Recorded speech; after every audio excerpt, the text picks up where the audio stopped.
Can I hear anything? Let's see. Testing, testing. I don't know.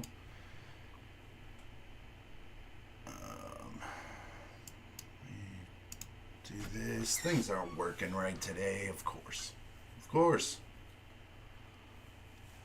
Why would they be working right? Let me see something here. I don't know. I'll check this way. I'll check this route. Don't worry. But in the meantime, it's a wonderful Tuesday out there. Looking outside the window at a blue sky. It's a beautiful blue Florida sky today. By this time, let's see, by 3 o'clock it'll be storming. It'll do this until September. Alright, let's see. Wonderful. I guess I'm live. Word. So, hope you had a good weekend. It was, I had a good weekend. I spent my weekend with my kids. That's always fun. Nothing better. I love them. Love them to death. They are teenagers. Preteens, too. And woo. Woof. Did I forget what it was like to be their age? Wow. But anyway, yeah, it's Tuesday. It is June 7th.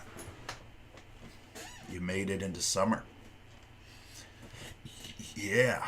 Excuse me. We made it. It's summertime. We have to go party. Right? Isn't that what we do in summertime? Get out of school and go partying. I don't know. But we'll start out today's journey with a quote. A quote from a musician, philosopher. His name is Rivers Cuomo. What's with these homies dissing my girl? Why do they got a front? What did we ever do to these guys to make them so violent? Start out today with that. It's got a lot of questions. I mean, why are these dudes talking about his girl? Why do they have to front? What did they ever do? You know, why are these guys so violent? There's a lot of questions in just one verse. Buddy Holly by Weezer. I don't know. I've been very nostalgic lately for some Weezer. I went back and checked that guy out, the lead singer of Weezer. His name is Rivers Cuomo. And, you know, after they came out with their first album in 1994, he quit. He quit the band in 96 and went to Harvard University and graduated in 2008. Like, you know, that's bang. Guess those dudes are nerds. Nothing wrong with nerds. I spent my summer of 1987. One of many summers, though, to be honest. Let's start talking about Space Camp. Woohoo! Space Camp. Oh, Space Camp. Yeah. So I better make sure this thing isn't playing. Okay, good. Yeah, Space Camp. I went through a lot of camps when I was a kid, you know. I went to church camps. I went to computer camp. That was fun. That was cool. But nothing was like Space Camp, right? I mean, Jesus. And it was a year after the movie came out. And I remember I liked the movie a lot, right? I was 9 when the movie came out. So I remember thinking, at least I was going to be in zero gravity, right? I mean, at least. I was 9, and I'm thinking, man, I'm going to go into an anti-gravity chamber. And, because we had a flyer. This is way before internets. So I had a space camp flyer that I would just look at all. But on the flyer, it said Space Camp Huntsville, Alabama. So everything that was in this pamphlet was all based on the space camp that was in Huntsville, Alabama, right? Hey, my flock is everywhere. How are you? Nice to see you. Thanks for stopping by. Greetings. So, Huntsville, Alabama. I seen a lot of things there. It looked really cool, but it was nothing like going to Cape Canaveral. And I was there from July. I think it was the middle of July to the end of August. So it was the longest camp I'd ever gone to. And it, like, I know they still do it to this day, I believe. I don't think they do it to good. I'm glad you're okay. Good. If you're doing good on a Tuesday, that's how you got to start it. It's a good start to the week.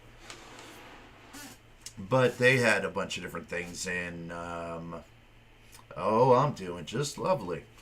Hot off the weekend. Yes, we did have a Monday in between the weekend, and but so far so good. I mean, what can I say, right? What'd you make? You did make it. I don't know why I read that wrong. I was like, how are you even going to show me what you made? Oh, yes, you did make it. And I'm so stoked you did. Look, trust me. Yeah, I'm glad you're here. I'm not really expecting any big numbers or nothing. Believe me, trust me, my expectations are low.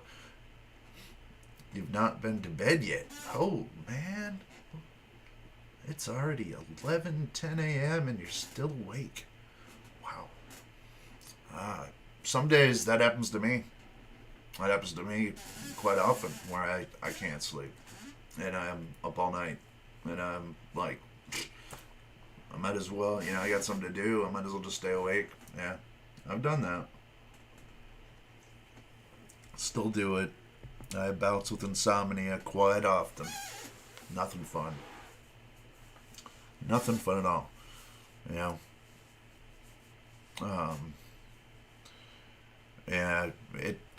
insomnia drains the color out of life, drains the taste out of food. It just slowly drains. Oh, it's 8 a.m. Oh, well, still. Okay, so you're 3 hours behind. So you're out west somewhere, right? Yeah.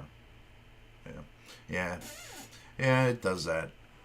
And after you start getting on a schedule again, or sometimes it's not even that. Sometimes it's just when you go to bed, those eyes just don't want to stay shut. They just don't. They just keep slowly creeping back up. You can try all. I've been told to try all sorts of different things. From exercising later at night, like taking a walk before you go to bed, to or an hour before. You try all sorts of things, but nothing. It's all that stuff you got to figure out on your own, right? You're in Southern California. Nice. It is. I bet it's very similar to here. I mean, I've been to Southern California many of times, and it is very similar to Florida, except you guys have a different rocky terrain, obviously. But as far as I bet it's beautiful there. I bet it's beautiful there today. And I mean, and depending on where you're at in Southern California, it could be real nice just all day. all day in the summertime. You get that nice sea breeze and but just like everywhere, every place has its own little personalities, right? I've been to a lot of places in this great union of ours, and Florida's not by far my favorite. It's just one that I can see getting older. Obviously, I see that, and in getting older, I see that the less tolerant my my medical diagnosis is to heat, extreme heat, and extreme colds. I can't do either, but I can handle extreme heat better than I can extreme colds. My body just has too much arthritis.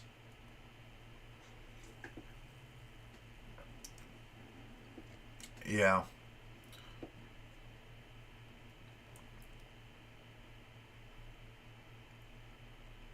Yeah, I mean that's got a lot to do with my problem.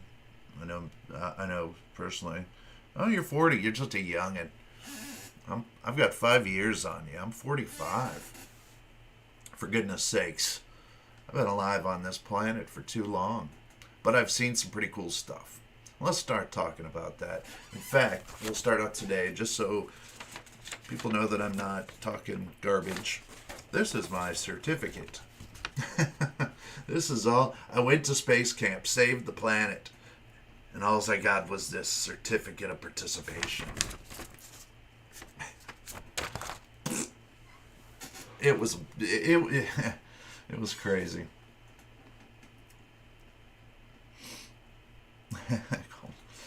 Yeah, I you know my expectations were so high. There was no way that this was ever going to live up to the expectations of what really happened. It was like Porky's, space Porky's, right? If you've never seen if you've never seen Porky's, or like just those. It was a typical, it was like an '80s movie.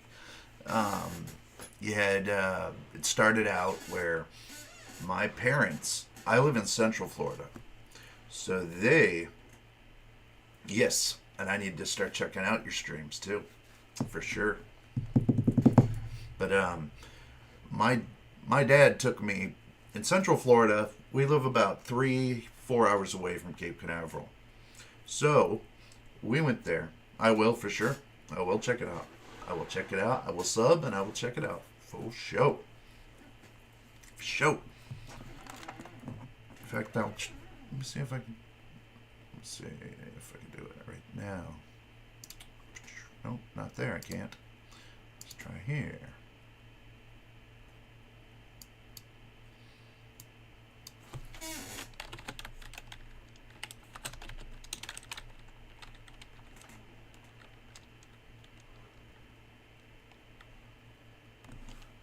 Okay. Really? Yeah. You know what? They have one in Pasadena, right? Um, I believe that they have a. That's not your channel. That's not you. Yeah, in Pasadena, I believe they have one. Space camp. Is that the one your cousin went to?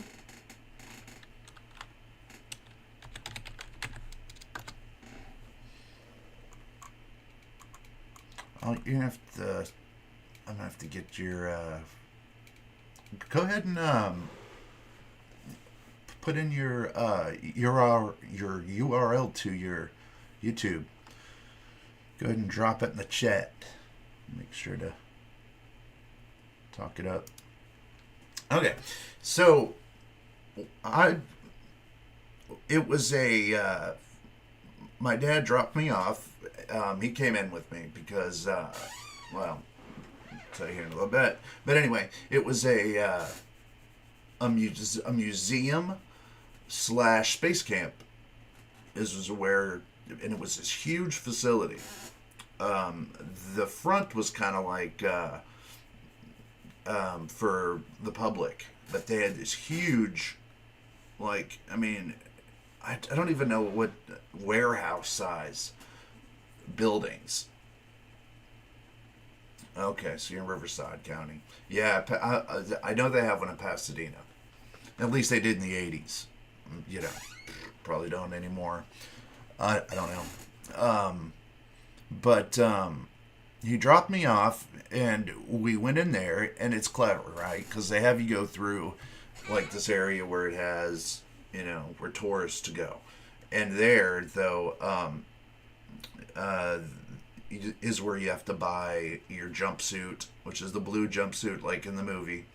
Um, and it and a patch with your name on it, and all of that. And I can remember that was like $400 just for like all that crap. And and I know the Space Camp wasn't cheap at all. It couldn't have been. I mean, I was there for a month or more, and I mean, when we first got there, it was kind of a general meet. It was thousands of kids, thousands of them, and from everywhere. I remember I met kids from Chattanooga, Tennessee. I didn't even know where that was. I heard a song, right, when I was a kid, the Chattanooga Choo Choo or something. And there's a kid talk like this. Hey, how you doing? And, people just from all walks of life were here. And then the testing began. And that took probably the rest of that day into the next day. And I knew by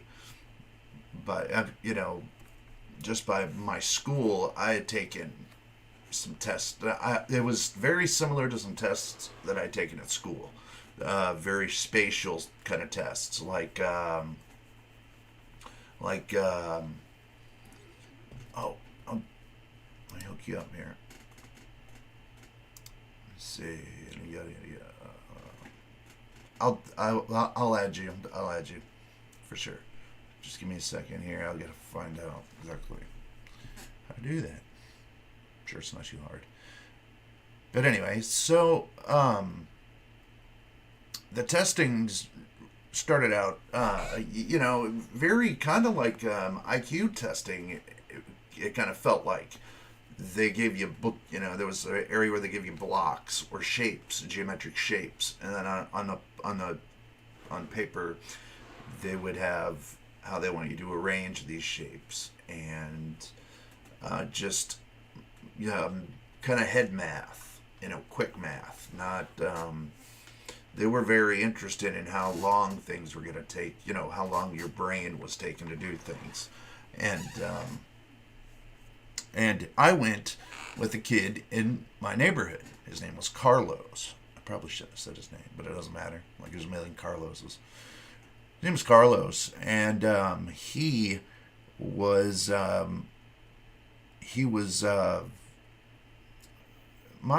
think he was a year younger than me, maybe. I think maybe he was 9. And I can remember that he had a completely different experience than me. We were supposed to I thought we were supposed to be there kind of together, but I never seen him after that first day. I was put with 12 to 14-year-old kids, and he was left in the 9 to 10-year-old area. I don't know. But I do know that he had a completely different experience, not for the better. Just a very different experience. Like, I stayed at the facility at the in Cape Canaveral, and what they would do with the other kids, it was an old barracks. Actual astronauts had stayed there. It was an old barracks, and but it was all done up. And it was all, planets all over the place. I don't know, it was all done up. It was really cool looking. And he was bused to a hotel in Titusville, Florida. And like a floor would be for the boys, another floor was for the girls, and it age ranged differently. and like a whole floor was just for the counselors. And once you got locked in there, you couldn't leave. Obviously, you weren't going anywhere anyway. So, but I didn't have that experience. There was, yeah, this was 1987, so well, yeah, true. Well, I think what they were doing was they were just trying to get a range of where you would comfortably fit. Um, I was proficient in computers. I had gone to computer camp, and I knew computers very well, and so a lot of this, it was the first camp I'd ever gone to where things were like, wow, this makes sense. I kind of feel like I fit in here. Um, there was in this warehouse that they would have us go into, and we'd start out every day there, and we'd have breakfast there, and it was I say warehouse, but it's not a warehouse like you're thinking. There was the front end of a space shuttle inside of this. I mean, this is how massive this building is. Like I can't even describe to you the scale and the size of this building. Just this one building that I was at, and it was one of many because we would leave and go to other areas. And this had the front of a space shuttle in it, right? That's what it looked like. It's like you took a space shuttle and just cut the cockpit right off. And inside, it had stairs and everything to go up inside of it. And inside was the cockpit of a space shuttle, except there was computer screens, or television monitors. They were huge. And it was a simulator. It was a flight simulator for flying the space shuttle and re-entering, and it was connected to hydraulics, and the thing would move, and it was I knew that computers in 1987 what they're capable of. You know, the 4 colors, the 8 colors. Maybe, I don't think they're at 16 colors yet on screen at one time. And this was, I remember seeing this technology in the later 90s in arcades. I remember things were starting to look like, there was modelized textures in this simulation.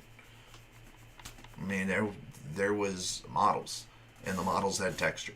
They weren't wireframe. They weren't, it didn't look real by any stretch. I mean, you knew it was a simulation.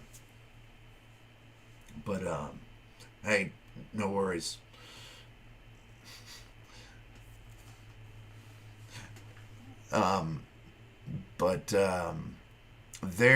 There's and then there was a payload area where, like, the end, like everywhere they cut the front of the space shuttle off was a hole.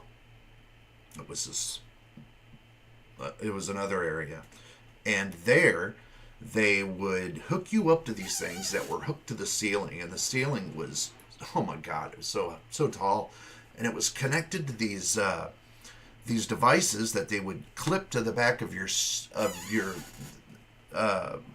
astronaut suit when you would get into one, and you would bounce, and it was a moon simulator, and they had a terrain for that, big huge rocks, like pumice rocks, and these things where you would like walk around all day like this, and it was like walking with no pressure on your back, on your lumbar, on your legs. There was no pain involved in it. It was just simple hopping, jumping. You got good at it. and if you wanted to jump really high, you could, but they would tell you against it. And there was also a thing where they could adjust how high you could go. They had the gyroscopes, the big things that you sit in and it moves and it turns you and flips you all around. They even had sensory deprivation chambers, but not like in a weird way. It was like an experience, you know, of showing what an astronaut would do. But one of the most interesting things they would have us do every day is they would have us split up into groups of twos. And I think there was like 7 or 8. No, there was probably 20 of us. There was probably 20 of us, boys and girls. And they gave us like this specialized Lego set. Still nothing I've ever seen to this day, because they weren't Legos, right? They were these, there was all different shapes, but they were all interconnectable, right? So there was like they were like a constructor set, but shapes and stuff that I'd never seen before. And they wanted us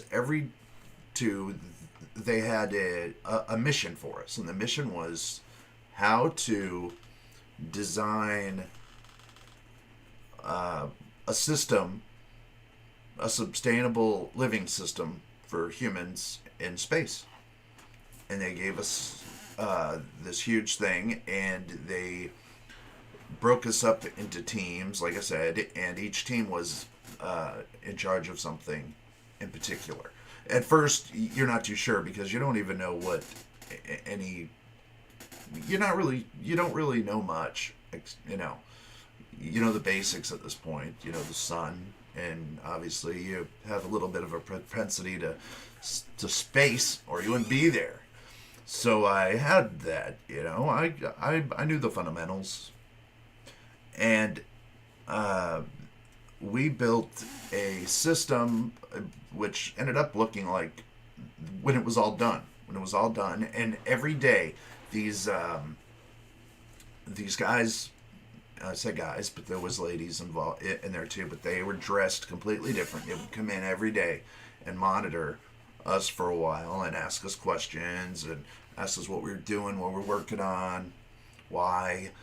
And we knew that they were of importance because our counselor was, you know, they didn't cut up whenever these people rolled in.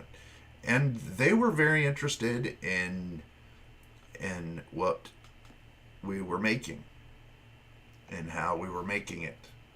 And my idea was to have, like, my idea of the whole thing was a bathroom. Was to take, because I was like, man, you got to know how to go to the bathroom up in space somehow, right?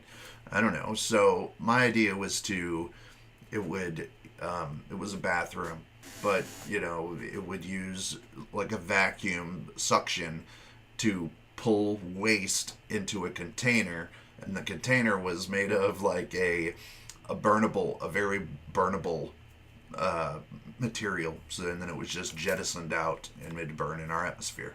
So it was a cosmic bathroom, and we were able to actually kind of make something like that. But they said, I can remember a lady came up and asked us what we were doing, and we kind of explained it to her, and she said, well, we have something up there now that kind of works like that, that collects space debris and garbage and stuff, and then we except it's not made of a material to burn in the atmosphere, right?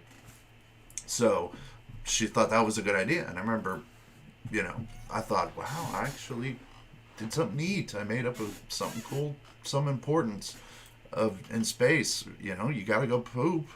Everybody's got to go poop. And you know, you got to have a way to get rid of it. But then they like the idea of changing, like, a lot of getting rid of a lot of waste of things being made of a certain a certain substance in the future that would be easy to burn. So they could burn trash in the atmosphere. But, of course, it's highly impractical and doesn't make any sense now. But this thing was the size of a pool table when we were done with it. This thing. And it was this gigantic space station. And it looked like the Mir space station. Looked just like that almost. The Mir, I think that burned out some years ago, but it was, I think, one of the first space stations, maybe the first, I don't know. I could look it up, but that's not too, that minutia is not too important. I mean, it was definitely a program, and they wanted you to have goals in these programs. Now, I thought one of the things I thought of was like, how there's got to be a way that we experience zero gravity. And everybody I asked, they all laughed. You know, they're like, no, there's no such thing. There's no way on Earth to experience zero gravity. There's just no way. There's not a chamber. There's not. The only way we could do that is if we take people. If we take astronauts up in an airplane and we do deep climbs and deep ascensions, and they can feel seconds worth of being weightless. And the other way, the Florida way, is they have this huge swimming pool. And in the swimming pool is a mock-up space capsule, space stuff. I don't know. There was tunneling, and they would rig you up in like a scuba, old school deep six scuba like suit. I mean, it was, the suit was it was an astronaut suit, but of course it was modified because you're underwater, obviously. So that was the only way to experience any type of zero gravity simulation of any kind, except for the gyroscope thing, which would just make you feel like you're... There was more of a test to see how long you could handle it. And the simulations.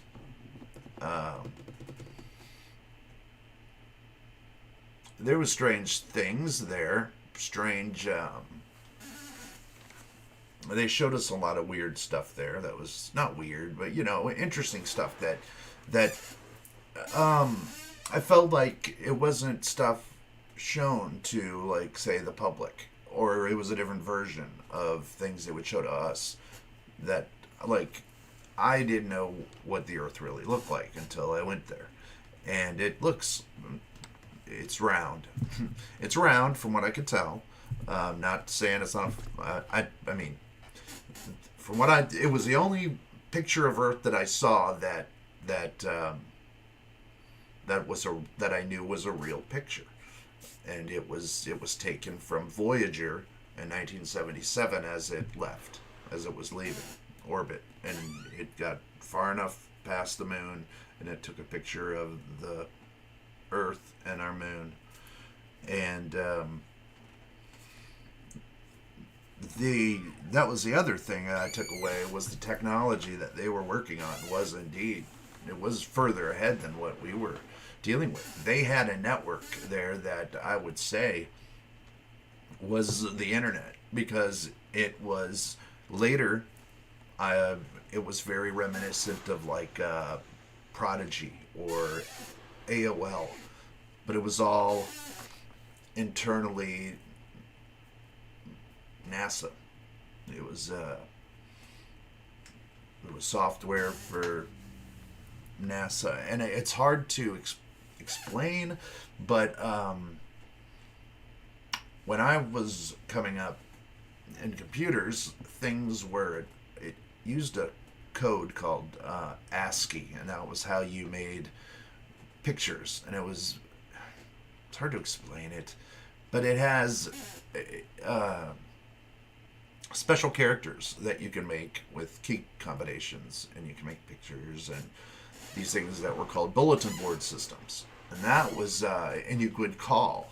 You would call like a phone number at somebody's house, and their computer would, their modem would pick up, and you could access a bulletin board that other people could access, but it was only, you know, one person per line. Sometimes people would have multiple lines, but this was it was way above that, and that's what I was doing at the time. Was I remember being very involved in bulletin board systems, and or bulletin board services, BBS is what they were called, and this was something else, right? This was really cool to see. Like, I think I got Prodigy in like 1990, so this was like 3 years prior, and it was, I mean, it was graphical, and it had a you know, advertisements on there. Like, it was, you could tell it was going to be big. You could tell it was something big, and they were already communicating,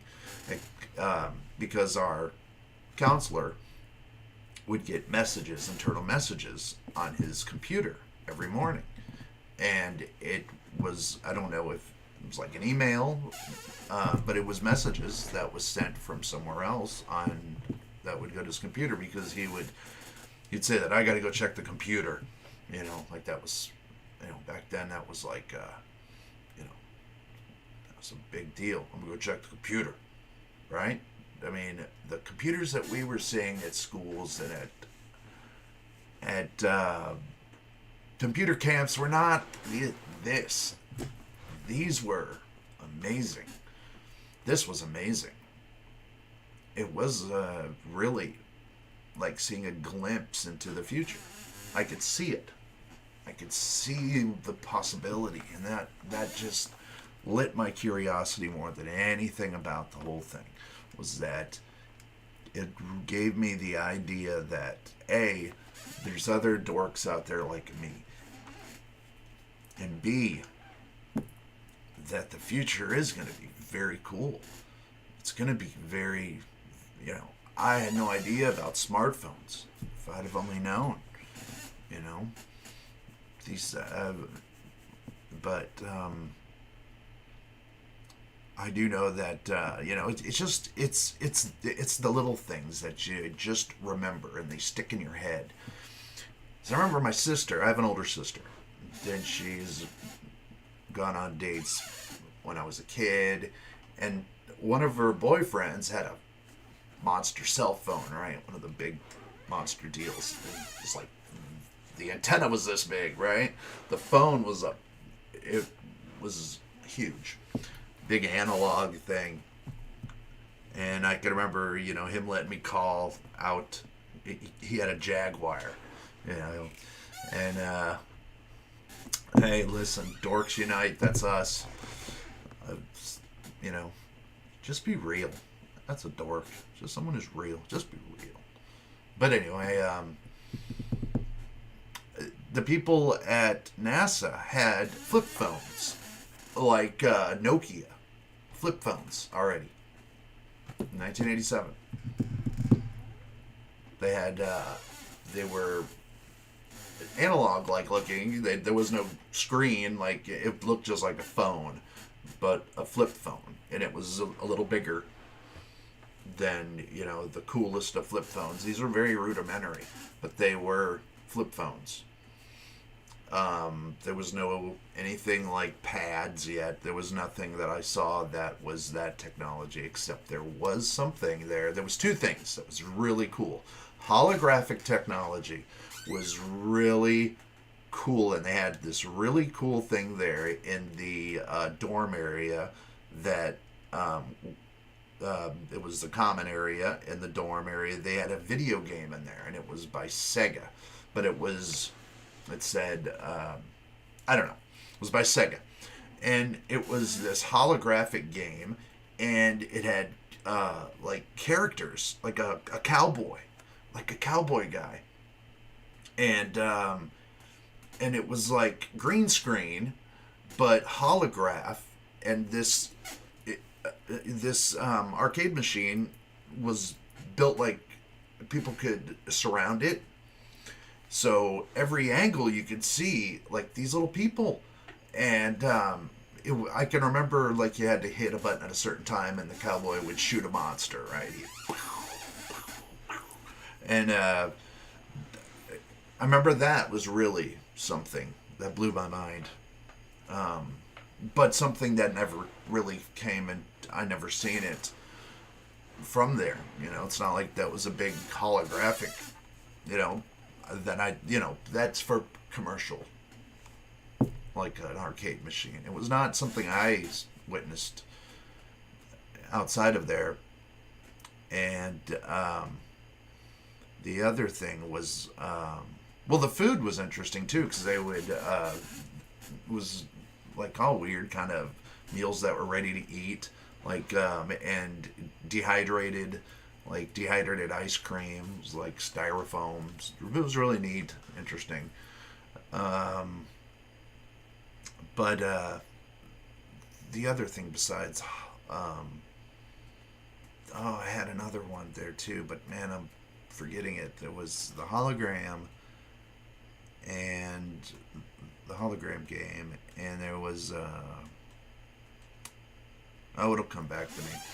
Um, but then we had a deal where we we made rockets, but they weren't like rockets you buy from testers. These were like metal and like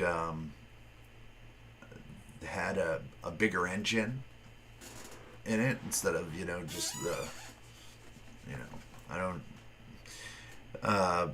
model rocketry. The engines are like basically just gunpowder or something like that, and it just gets ignited and it shoots like a firework. But these had like these were bigger, these were bulkier, and we built those. And they had a contest of that to see which team could launch their rocket and have theirs deploy and come back and all that stuff. They were talking about back then that they would have rockets that would land themselves. Um, but that was more of just, they tell you a lot. They tell you a lot of stuff. And, but it's like you see granules of it as they're talking, so they're not completely full of shit, right? So, but there are times when your shit meter just is too much to even handle, even for a wide-eyed 10-year-old. There was definitely enough breadcrumbs that would. They took us to where they hold the space shuttle when it's upright, and it has to go on that big mover that takes it to the launch pad. That building that the space shuttle is held in, I remember them telling us the top of the roof could fit 2 Yankee stadiums on top of it. It was that big. So that's how big these buildings are. I can't seem to make that as prevalent as I can. These buildings, scale left my brain that day my dad dropped me off. My sense of scale was off even, and I had been to New York, by that point. I had flown in airplanes. I had, wasn't a sheltered child in that regard. But even the size of this stuff was, you just go, wow, this wasn't made overnight, A, and B, there was so much to it, so far that they would take you in and these underground passageways to get to other parts of the facility, and those things are, it hurts my head right now trying to think of it, because it was that big. I mean, big is not the word. And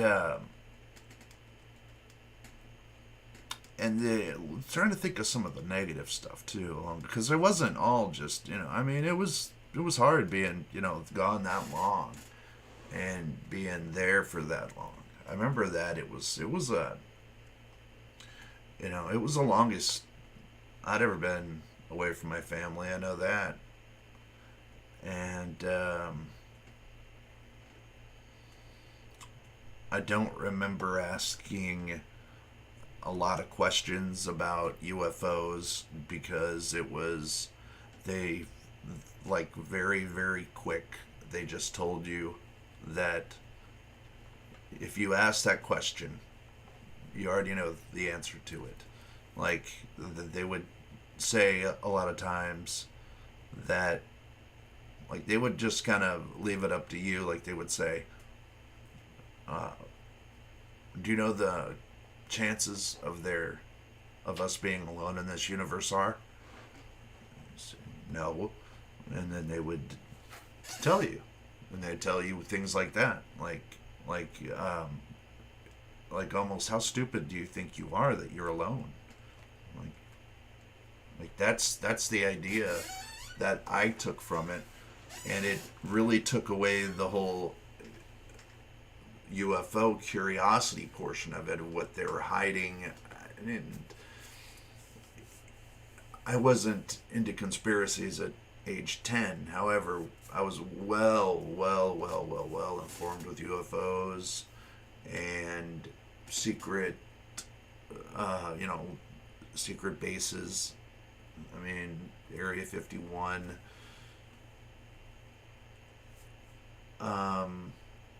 Area 51 and Roswell mainly. Roswell was a big one. So I knew of those. But never did I say, all right, where are you holding the spaceship? Where's the spaceship at?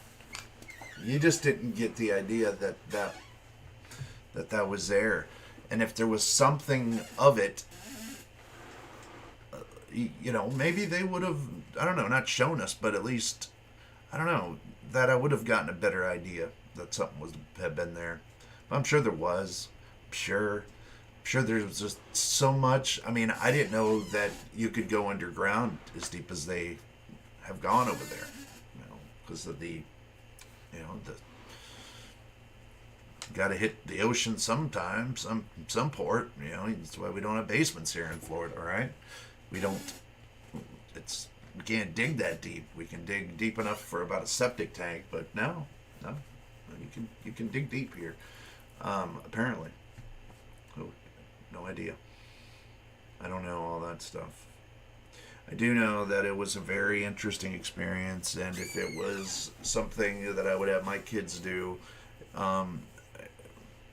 I don't know.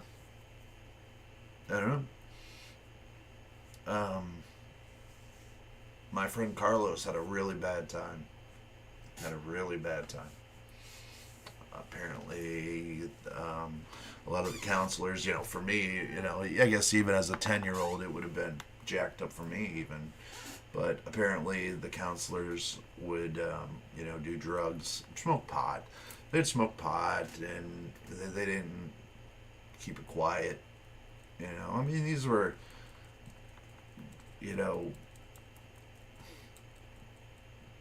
these are 18, 20-year-old people, guys and girls. They're partying, and they get this, and they have their own apartments in these hotels, and they were personalized, I guess, a little too.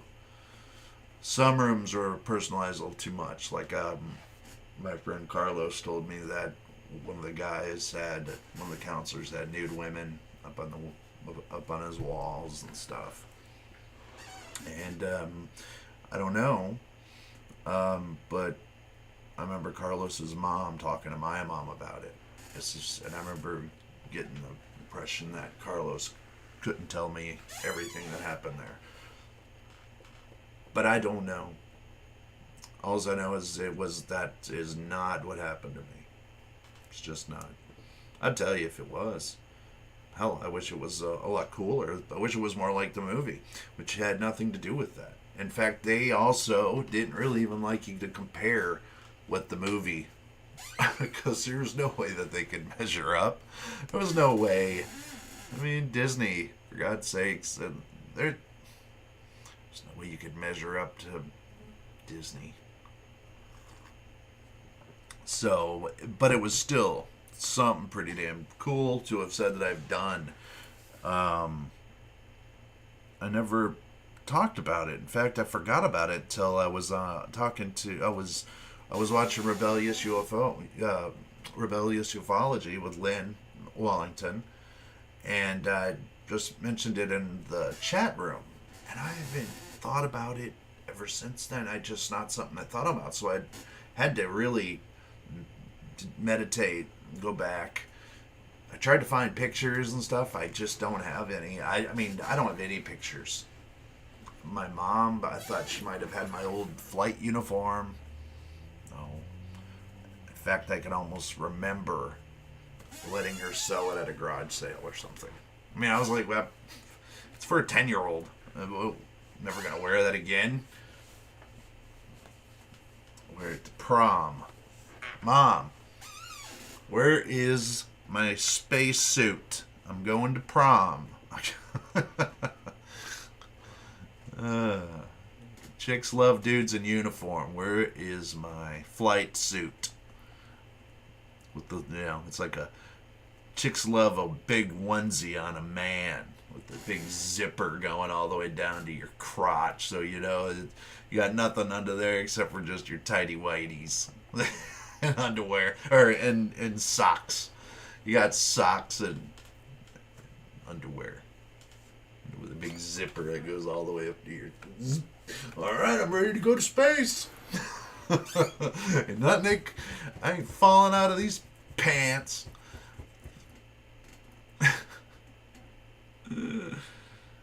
I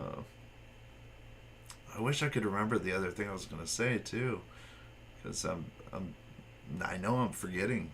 I know I'm forgetting so much. Yeah, I wish I could have came on here and gone, yeah, we got, they said, listen, you guys can sit in Apollo 13. Just thinking of one off the top of my head.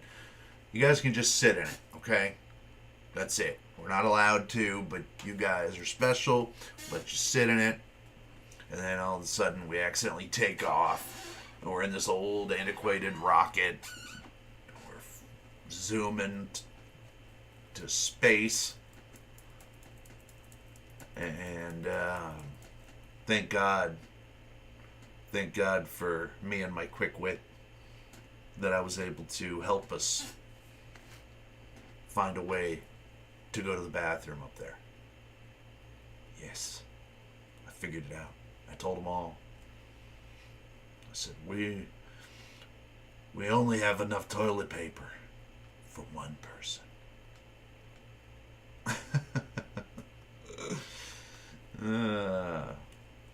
Man, it was a great experience. I mean, it really was. Florida man.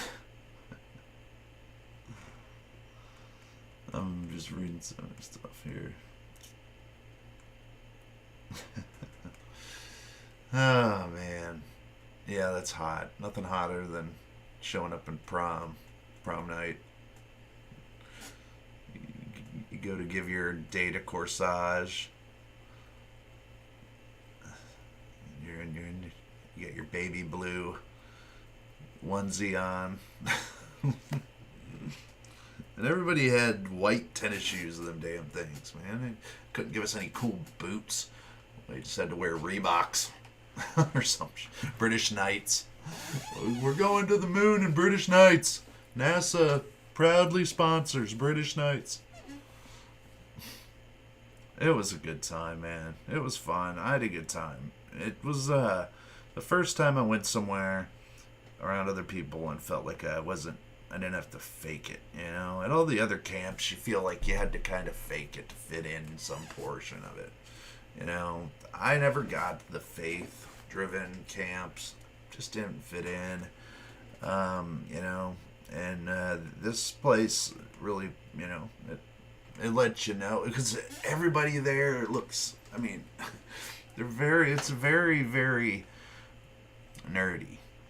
Very nerdy. Very, very nerdy place. And if you were a kid who acted out, you were taken care of pretty fast.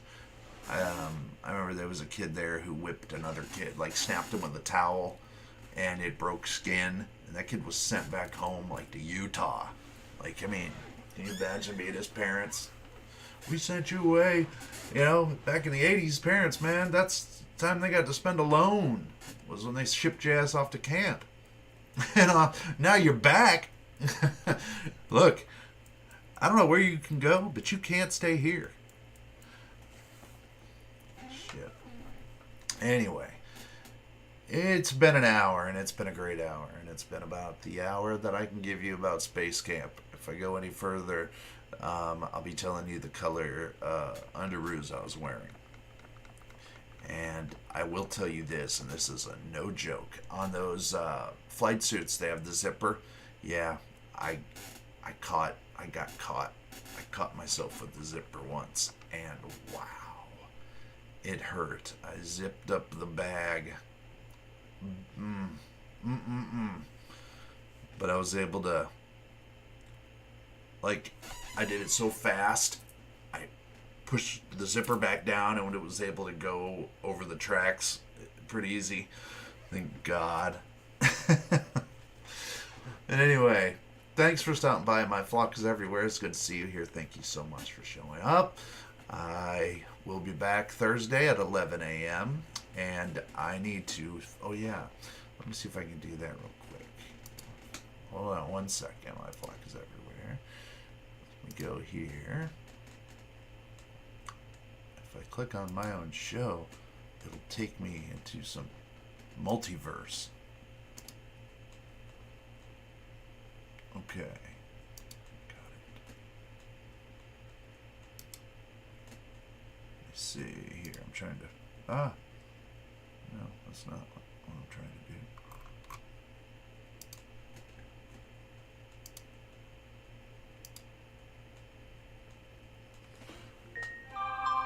There we go. You're a moderator. Now, can you put in your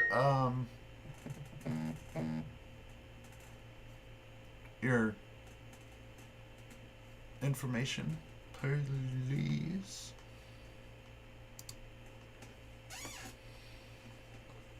My first moderator is my flock. How about that?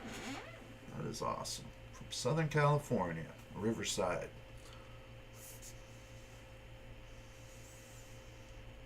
I bet you have some amazing dispensaries out there. I bet you do. God.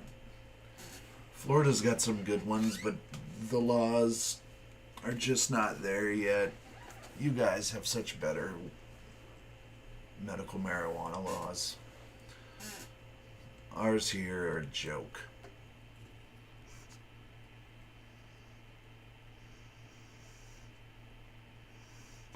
And it really would have helped me out a lot sooner to have it legally. Though I didn't get arrested for marijuana or nothing, so I don't know what I'm talking about.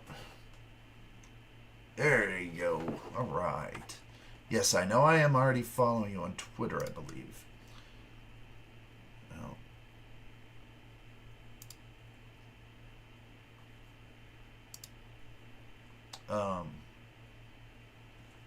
Okay, I got you.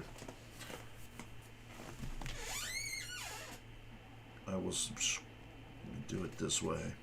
Let me do it this way so I don't accidentally bump something. Okay, there we go. I am subscribed. Okay, I got you. And I think I already follow you on Twitter. I will do it this way.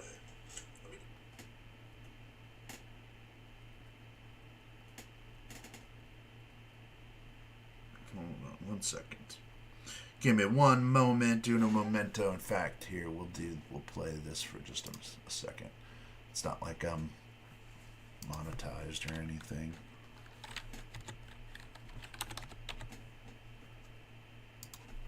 Let's see. I just want to make sure.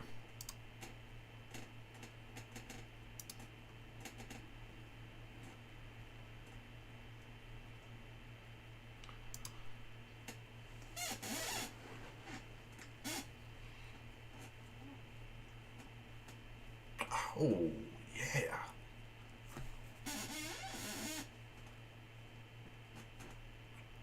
Okay. Pulling you up on Twitter here.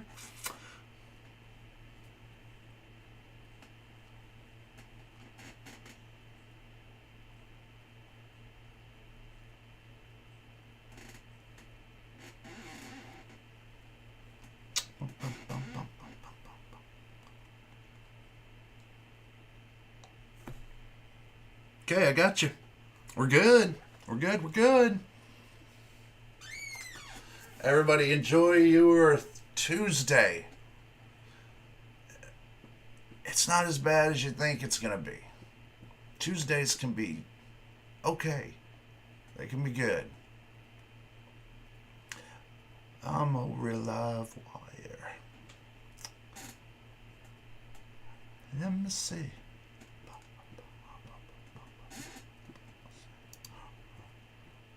This is not.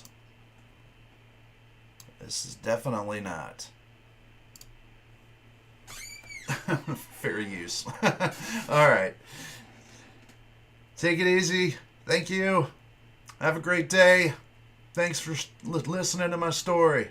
Come back Thursday. We'll do it all over again. Talk about something new. Have a great day. Lates.